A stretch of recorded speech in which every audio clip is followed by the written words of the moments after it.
कितना सुंदर वर्णन करा गया है शिव महापुराण में प्रदोष की महत्वता में। शिव महापुराण में प्रदोष की महत्वता कहते हुए स्वयं वेद व्यास जी वर्णन कर रहे हैं। तुमरुका जी चंचुला देवी से कहते हैं, चंचुला 15 दिन में प्रदोष आती है, हर 15 दिन में प्रदोष आती है।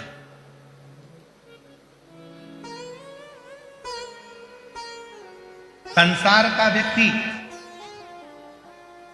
यदि किसी तीर्थ में नहीं जा सकता, संसार का व्यक्ति कोई तीर्थ नहीं जा सकता, संसार का व्यक्ति कोई तीर्थ में जाकर स्नान नहीं कर सकता, संसार का व्यक्ति किसी तीर्थ में जाकर किसी पवित्र नदी का यदि स्नान नहीं कर पाता, तीर्थ नहीं जा पाता या भगवान शंकर का भजन नहीं कर पाता, हर 15 दिन में प्रदोष आती है।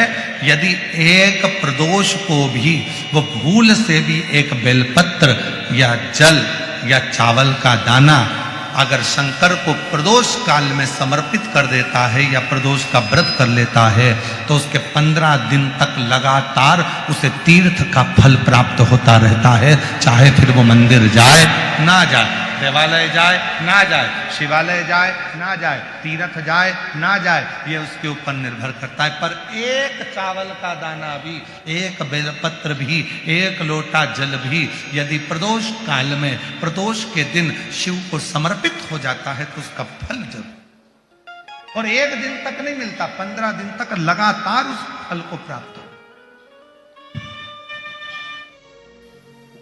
मतलब शिव महापुराण की कथा कर रही है कि जैसे ईख, गन्ना, शुगर काटो फिर वहीं पर लग जाती है, वापिस बड़ा हो जाता है, फिर काट लो फिर बड़ा हो जाता है। ऐसे गन्ने की फसल को बार बार अलग से लगाने की जरूरत नहीं है, काटते जाओ बढ़ता जाएगा, काटते जाओ बढ़ता जाएगा। उसी तरह जो संसार सागर में आकर मीठा देना प्रारंभ करता है, मिठास देना प्रारंभ करता है, संसार सागर में आकर जो अच्छा देना चालू करता है, दुनिया के लोग उसको कितना भी काट लें, आखिरी में उसकी उन्नति होती ही रहती है, उसको कोई नीचे गिरा नहीं सकता।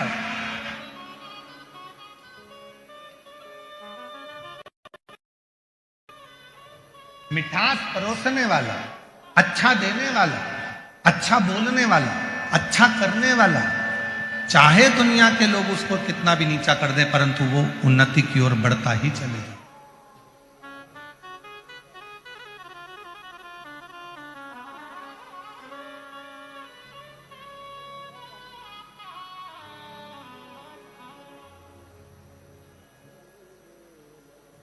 वो उन्नति की ओर चढ़ता ही चलेगा।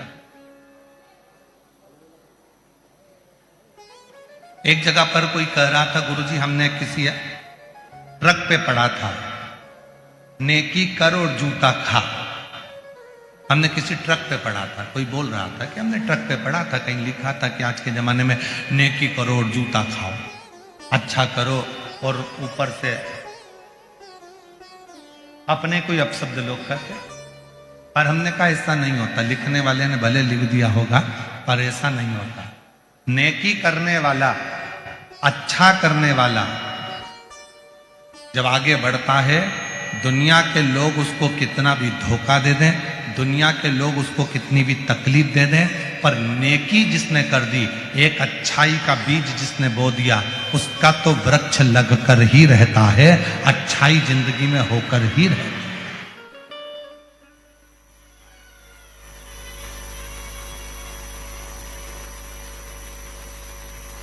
अच्छा होकर रहेगा। अब दुनिया की दृष्टि में भले हो सकता है कि किसी ट्रक पर हमने देखा था, कहीं लिखा हुआ हमने देखा था, कहीं पर हमने ऐसा देखा, नहीं, शिव महापुराण की कथा कहती है मन को,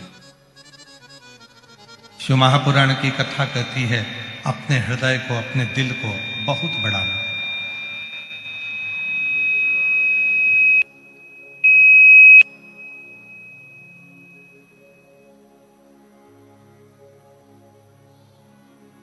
और जब दिल होगा तो जीवन का सारा सुख आपके पास। 3 चीजें हैं इस कलिकाल में। एक तो कलिकाल में मन बड़ा चंचल होता है, लगता ही नहीं, और खास तौर से तो भगवान की भक्ति में थोड़े दिन लग जाएगा, 2-4-8 दिन तक लग जाएगा, 15 दिन तक लग जाएगा, 20 दिन लग जाएगा, उसके बाद लगेगा ही नहीं। कलिकाल में 3 चीजें हैं। एक मन चंचल है, दूसरा हर व्यक्ति के पास समय कम है, और तीसरा हर व्यक्ति की जिंदगी में तनाव बहुत ज्यादा, बहुत तनाव की जिंदगी जी।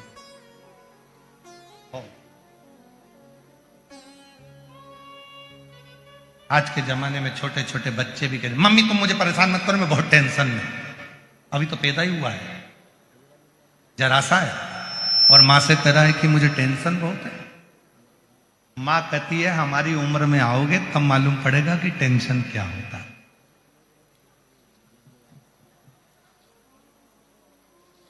बच्चे को क्या टेंशन है? मेरे दोस्त ने मोबाइल से ब्लॉक कर दिया। बच्चे को क्या टेंशन है? वो मुझसे बात नहीं कर रहा। बच्चे को क्या टेंशन है? उसके ग्रुप में मुझे नहीं जोड़ा। बच्चे को क्या टेंशन है? उसने अपना एक ग्रुप अलग बना लिया, उसी का टेंशन।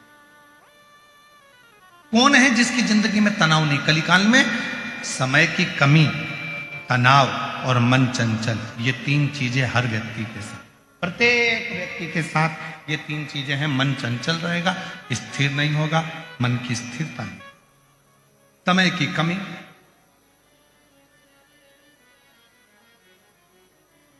और तीसरे नंबर पर है तनाव। तुमरुका जी ने भी चंचुला देवी को कहा था कि मनुष्य कलिकाल में तनाव से ग्रसित रहे। संसार में जितने भी लोग हैं, अगर तनाव से मुक्त होना चाहते हैं तो एक काम करना चालू कर दो, सुबह जल्दी उठो और स्नान करो। क्यों? ये शरीर आत्मलिंग है। इस आत्मलिंग का सुबह जितनी जल्दी स्नान होता है उतना व्यक्ति तनाव से मुक्त होता चले जाता है। तनाव से जितना लेट नहाओगे, मतलब जितना लेट इस आत्मलिंग का तुम स्नान करोगे, ये शरीर का जितना लेट तुम स्नान करोगे, तुम देखना जो व्यक्ति जल्दी नहाता है उस तनाव से मुक्त होता है, सब काम कर लेता है, बड़ा एंजॉयफुल रहता है, खुश रहता है, आनंद मिलता है। और जो व्यक्ति उठ जा और एकदम अचानक ऑफिस जाने का टाइम, कहीं जाने का टाइम, और एकदम उठेगा तो जल्दी जल्दी में नहाएगा, जल्दी जल्दी में नहाएगा तो जल्दी जल्दी में सब काम करेगा, जल्दी जल्दी में सब काम करेगा तो तनाव से ग्रसित हो जाएगा। हे भगवान, क्या होगा? तनाव बढ़ गया, चिड़चिड़ा हो गया, क्रोध आ गया, अपशब्द आ गए मुख पे, दिन भर चिड़ करेगा। क्यों? क्योंकि उसकी सुबह जो मॉर्निंग थी उसकी गुड मॉर्निंग की जगह बैड मॉर्निंग हो गई, वो तनाव से ग्रसित हो गया। जितनी जल्दी उठोगे उतने तनाव से मुक्त रहोगे।